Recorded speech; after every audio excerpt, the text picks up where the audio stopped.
प्रिय छात्रों, मैं संतोष कुमार प्रयागराज से आज की वीडियो में 10वीं कक्षा की प्रश्नावली 3.2 के छठवें क्वेश्चन को सॉल्व कर रहे हैं। इस प्रश्नावली के लिए पार्ट जी का वीडियो है और 10वीं कक्षा के लिए 41 नंबर की वीडियो है। सो यदि आपको 10वीं कक्षा की कोई वीडियो देखनी हुई तो एक बार डिस्क्रिप्शन में दिए गए प्लेलिस्ट को जरूर चेक करना। वीडियो शुरू करने से पहले सब्सक्राइब कीजिए ऑक्सी कोचिंग यूट्यूब चैनल को और बेल आइकन को ऑल पे कीजिए, जिससे फ्यूचर में कोई वीडियो आप मिस ना करो। अगर आपने पहले से ही सब्सक्राइब कर रखा है तो थैंक यू वेरी मच। छठवां क्वेश्चन लिखा गया है, एक रैखिक समीकरण 2x + 3y - 8 = 0 दी गई है। दो चरों में एक ऐसी और रैखिक समीकरण लिखिए ताकि प्राप्त युग्म का ज्यामितीय निरूपण जैसा कि प्रतिच्छेद करें, समांतर रेखाएं हो और संपाती हो। क्वेश्चन समझने में थोड़ा सा ट्रिकी है, लेकिन आपको बता दें कि क्वेश्चन का आखिर मतलब क्या है। तो देखो, एक समीकरण पहले से ही लिखा गया है, दो चर वाला 2x + 3y - 8 = 0। ये समीकरण पहले से ही लिखा गया है। अब इस समीकरण के साथ हमें एक समीकरण ऐसा ही और लिखना है, कुल मिला के दो चर वाला रैखिक समीकरण और लिखना है। बशर्ते शर्त यह होनी चाहिए कि पहला समीकरण हम लिखेंगे जब दोनों को मिलाकर यदि आलेख बनाए तो रेखाएं प्रतिच्छेद करें, ठीक है। दूसरा समीकरण लिखेंगे कि इसके साथ रेखाएं समांतर हो, और तीसरा ऐसा समीकरण लिखेंगे कि इस समीकरण के साथ रेखाएं समपाती हो, जैसा कि तीनों ऑप्शन में दिया गया है। कंफर्म है ना? तो अभी हम बढ़ते हैं इस क्वेश्चन के सॉल्व के ऊपर। देखो, क्वेश्चन ध्यान से देखना, आपको बात सब कुछ डिटेल में समझ में आने वाला है। तो यहाँ से लिखते हैं हल। सर्वप्रथम क्वेश्चन में जो समीकरण दिया गया है उसे लिखते हैं, 2x + 3y - 8 = 0। ये तो पहला समीकरण क्वेश्चन ने ही दिया था। अभी दूसरा समीकरण हम लिखते हैं, तो यहाँ पे पहला ऑप्शन डालते हैं, ठीक है। तो पहले ऑप्शन में रेखाएं प्रतिच्छेद करनी चाहिए, ठीक है। लिखा है रेखाएं प्रतिच्छेद करें। तो रेखाएं प्रतिच्छेद कब करती हैं?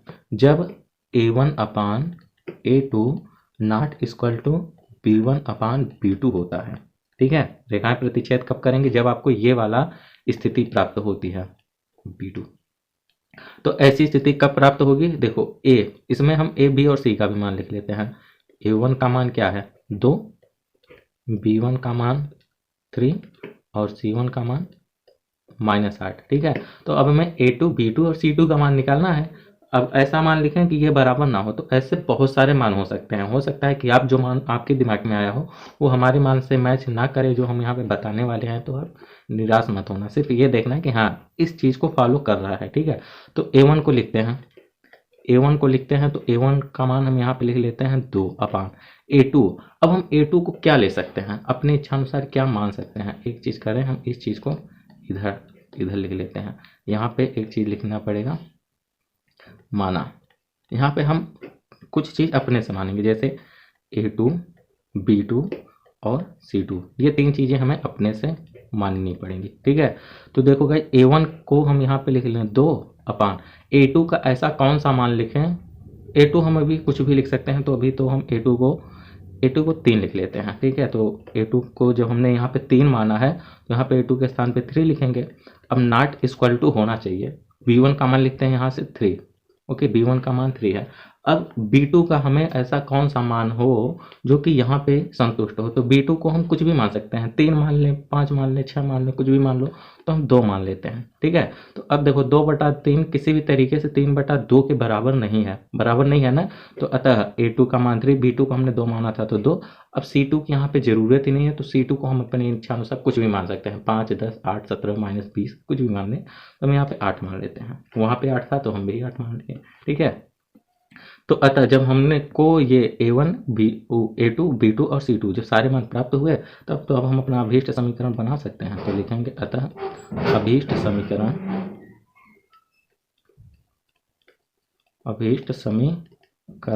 देखो, फार्मूला होता है a2x + b2y + c2 = 0। तो a2 का मान है 3, तो लिखते हैं 3x, तो x आ ही जाएगा, 3x + b2 का मान है 2, तो b2 को 2 लिखते हैं, y + c2 को हमने 8 माना था तो 8 = 0। ये दूसरा समीकरण। तो अतः ये दूसरा समीकरण हम क्यों मान रहे हैं? यही उत्तर है, पहले ऑप्शन का यही उत्तर है, ठीक है। जरूरी नहीं कि यही उत्तर आपका भी आया हो, ऐसे बहुत सारे उत्तर हैं, ठीक है। तो कुल मिला के हमें ये देखना है कि ये इस चीज़ को संतुष्ट करना चाहिए, ठीक है। कब ऐसा संतुष्ट ना करता? तो यदि हम इसको 2 मानते और इसको 3 मानते, ठीक है। तो ये 2/2 ये भी 1 हो जाता है और 3/3 ये भी 1 हो जाता है, जो कि 1 हो जाता है, ठीक है। और जबकि हमें नॉट इक्वल टू चाहिए तो यहाँ पे इक्वल टू हो जाता है, इसीलिए थोड़ा सा आपको इस चीज़ का ध्यान देने की जरूरत है। यहाँ पे 3 यहाँ पे 2, कन्फर्म है पहला ऑप्शन। दूसरे को देखते हैं, तो दूसरे में हमें समांतर रेखाएं चाहिए, ठीक है। तो अभी इतने को यहाँ से हम कॉपी करते हैं, यहाँ पे लिखें। दूसरे में आपको याद है ना कौन सी रेखाएं चाहिए, समांतर, ठीक है। यहाँ पे सारे मान हमने यहाँ पे लिख लिए। अब यहाँ पे दूसरे ऑप्शन हम लिखते हैं, समांतर रेखा चाहिए। तो समांतर रेखा कब मिलेगा, जब आपको ये स्थिति प्राप्त होगी, A1/A2 equal to B1/B2 not equal to C1/C2। कुछ यही स्थिति बनानी पड़ेगी समांतर करने के लिए, ठीक है। तो फिलहाल हम इसको इधर लिख लेते हैं। अब यहाँ पे हम लिखेंगे माना, यहाँ पे भी मानेंगे A2 B2 और C2, ठीक है। ये चीज़ें आपको बार बार नहीं लिखनी है, अब वहाँ पे हमें बार बार स्लाइड करना पड़ता है स्क्रीन को, इसीलिए हमने यहाँ पे कॉपी कर लिया है। तो गाइज अभी हम यहाँ से सॉल्व करें। A1 को हम लिखते हैं 2/, A2 को भी हम कुछ भी लिख सकते हैं, अभी तक तो कुछ भी लिख सकते हैं। तो A2 को हम 4 लिख लें क्या, चलो A2 को भी हम 2 ही लिखते हैं, ठीक है। तो A2 भी हमने 2 मान लिया, ठीक है। अभी B2 को मानना पड़ेगा, तो पहले B1 को लिख लें 3, B1 लिखा है ना, तो B1 इक्वल टू 3/, B2 को हम क्या माने कि इसके बराबर हो। तो B2 को तो देखो हम 1 या 2 तो मान नहीं सकते, क्योंकि ये अगर हम यहाँ पे 2 मानेंगे, B2 को भी यदि हम 2 मान लेंगे तो ये 2/2 1 इक्वल टू 3/2 तो क्या 1 इक्वल टू 3/2। तो यहाँ पे ये दोनों संख्याएं बराबर नहीं है। अब जबकि हमें चाहिए क्या, बराबर चाहिए ना। तो देखो 2/2 मिलके ये तो 1 हुआ, तो यहाँ पे भी यदि हम इसको 3 मान लें तब ये दोनों 1 हो जाएंगे, क्योंकि 3/3 ये भी 1 हो जाएगा और 2/2 ये भी 1, तो दोनों 1 हो गए, अतः ये बराबर हो गए। तो B2 को हमने क्या माना है 3, ठीक है, इक्वल टू। अभी C1 को लिख लेते हैं -8/, यहाँ पे नॉट इक्वल टू है, कुल मिला के नॉट इक्वल टू।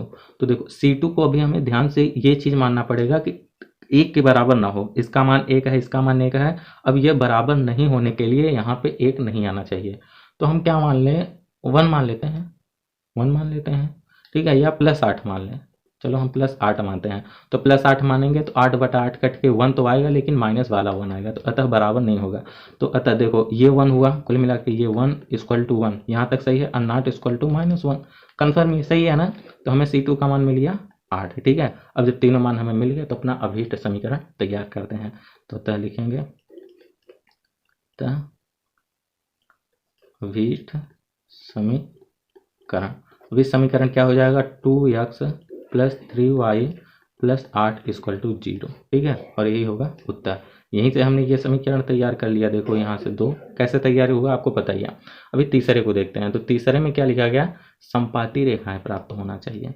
तो कुल मिला के हमें इस समीकरण के साथ ऐसा समीकरण लिखना पड़ेगा जो कि संपाती रेखाओं को प्राप्त करे, ठीक है। तो फिलहाल इसको हम यहाँ से कॉपी करते हैं और नीचे स्लाइड करते हैं, ठीक है। यहाँ पे हम तीसरा ऑप्शन लिखेंगे, तीसरा ऑप्शन। तो संपाती रेखाएं सिर्फ एक ही स्थिति में प्राप्त हो सकती हैं, कब, जब हमें A1/A2 इक्वल टू B1/B2 और इसके इक्वल टू में C1/C2, यानी कि तीनों ही बराबर हों, ऐसी स्थिति में हमें संपाती रेखाएं प्राप्त होती हैं। तो हम क्या करते हैं, इसे फिर से यहाँ पे पेस्ट करते हैं। हमें इस समीकरण की जरूरत नहीं, हमें इस मान की सिर्फ जरूरत है, ठीक है। तो इसे हमने इधर कहाँ ले जाएं, इधर ही चलो लिख लिया। यहाँ पे हम लिखेंगे माना यहाँ पे भी हम A2 B2 और C2 को मानेंगे। अब क्या मानेंगे, देखो A1 को लिखते हैं यहाँ से, A1 का मान 2 है, तो 2/, A2 को हम क्या मान लें बताओ, 2/4 मान लेते हैं। यहाँ पे A2 को 4 मान लेते हैं, इक्वल टू, देखो 2/4 का मान क्या है एक्चुअल में, ये 1/2 ही है, इक्वल टू। अभी B1 को लिखते हैं, तो B1 का मान यहाँ पे 3 है, ठीक है, 3। तो देखो हमें अभी B2 को ऐसी संख्या माननी पड़ेगी कि ये भी 1/2 बन जाए, क्योंकि बराबर है, इक्वल टू है, तो ये भी 1/2 बन जाए। तो हम इसको जब 6 मान लेंगे तो ऑटोमेटिक ये भी कट के 1/2 बनेगी। तो हमें B2 क्या मानना पड़ेगा, 6 मानना ही पड़ेगा अब हमें। अब साथ ही C1 को भी लिखते हैं, तो C1 -8 है। तो अब देखो C2, अभी C2 हम अपनी इच्छा से मान सकते हैं, तो C2 को हम क्या माने कि ये भी 1/2 हो, क्योंकि तीनों ही बराबर है ना। तो C2 1/2 कब होगा, जब हम यहाँ पे -16 माने। अब देखो हम -8 से इस 16 को काटेंगे तो ये भी 1/2 प्राप्त हो जाएगी। तो देखो 1/2 1/2 1/2 तीनों बराबर हैं, ठीक है। तो हमें C2 क्या प्राप्त हुआ, -16। और यहीं पे यदि आपने A2 को 6 माना होता, A2 को 6 माना होता तो हमें इसे 18 मानना पड़ता और इसे 1924 मानना पड़ता, ठीक है। तो अभी कुल मिला के हमें ये तीनों मान प्राप्त हो गए हैं। जब तीनों मान प्राप्त हो गए हैं तो अब हम डायरेक्ट आते हैं समीकरण पे। अतः अभीष्ट समीकरण समीकरण A1x A2x, तो A2 है 4x प्लस B2y, तो B2 है 6y प्लस C2 है, तो C2 का तो मान -16 है ना, तो हमको भी यहाँ पे -16 लिखना पड़ेगा और इक्वल टू 0। तो ये रहा तीसरे ऑप्शन के लिए समीकरण, और यही होता है यहाँ पे इस क्वेश्चन का हल समाप्त है, ठीक है। आई होप कि आपको सारे टॉपिक आसानी से समझ में आए होंगे जो भी हमने आपको इस वीडियो में बताया। कहीं पे भी समझ में नहीं आया तो आप एक बार कमेंट बॉक्स में टाइम फ्रेम जरूर बताना कि कहाँ पे आपको समझ में नहीं आया। और आप एक काम कर सकते हो कि रैखिक समीकरण वाली आप प्लेलिस्ट को चेक कर सकते हो, डिस्क्रिप्शन में प्लेलिस्ट की लिंक मिलेगी। इस प्लेलिस्ट में आपको अभी तक रैखिक समीकरण से संबंधित जितने भी टॉपिक की ज़रूरत है सभी पर हमने डिटेल वीडियो बनाई है, तो आप एक बार जाके इस प्लेलिस्ट को जरूर चेक करना। तो इसी के साथ ही करते हैं वीडियो का समाप्त। मुलाकात होगी नेक्स्ट वीडियो में, तब तक के लिए बाय बाय, टेक केयर, ख्याल रखना अपना, बाय बाय।